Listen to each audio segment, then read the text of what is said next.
Shopee gerak cepat karena katanya udah mulai kehabisan dana dan bahkan mengancam nasabah yang gagal bayar. Bener nggak sih demikian? Oke, kita bahas di video kali ini.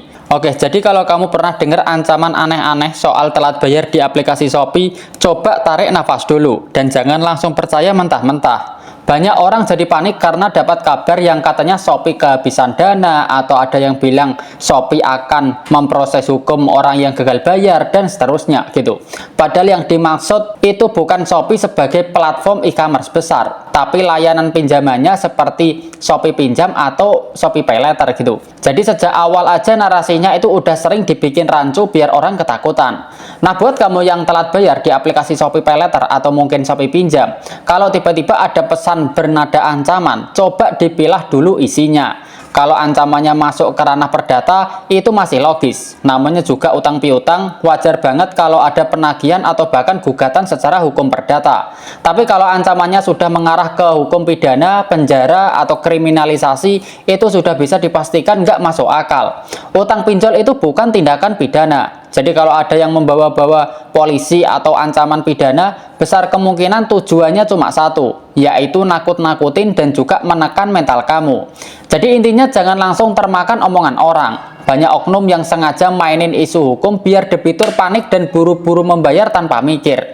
Padahal secara aturan, jalur pidana itu nggak relevan buat kasus gagal bayar pinjol. Kalau memang mau dibawa ke jalur hukum, jalurnya ya perdata. Dan itu pun prosesnya sangat panjang, sangat ribet, dan nggak semudah ancaman di chat. Yang lebih penting dari semua itu adalah coba balik lagi ke diri sendiri. Karena hidup tetap jalan dan tanggung jawab tetap ada, dan masalah pinjol ini sebenarnya bisa dikelola kalau kamu paham aturannya. Jangan sampai isu-isu yang belum tentu benar bikin kamu ngerasa gagal, ngerasa minder, dan jadi stres yang berlebihan.